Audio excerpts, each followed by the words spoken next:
India आणि युएसएचे relation आता सध्या खराब आहेत. कशामुळे खराब आहेत? ट्रेडमुळे. बरं, ट्रेडमुळे खराब आहे म्हणजे काय आलं? इकॉनॉमी कुठं जाऊन मिळाली? स्टेटला. बरं, एलपीजी रिफॉर्म जर आपण 1991ला न करता इंडियाने ठरवलं असतं 1970ला करायचे, 1970ला, काय झालं असतं? जिथं आज चायना आहे तिथे आज आपण असलो असतो. म्हणजे अगेन हे डिसिजन कोणी घेतलं? स्टेटने. सो तुम्हाला जे काही दिसतंय ना तुमच्या जीवनात होतंय हे सगळं फक्त स्टेटमुळे होतं. तुम्ही जो डिस्क्रिप्टिव्हचा अभ्यास सुरू केलाय हा पण मुळात स्टेटने काहीतरी पॉलिसी चेंज केलाय म्हणून सुरू केलाय. रादर दॅन तुम्ही कशाला एवढे तुमचं ठरलं होतं 4 पर्याय ठोके मारा, विषय संपला.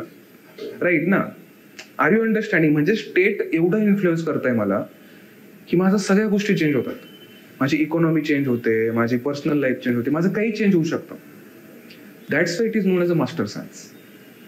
अंडरस्टूड? सो एक अर्थ सांगितलाय की अरिस्टॉटलला जो अपेक्षित येतो, आणि एक अर्थ की जो आत्ता अपेक्षित आहे सगळ्यांना, किंवा it is non as a master science. Done? Okay.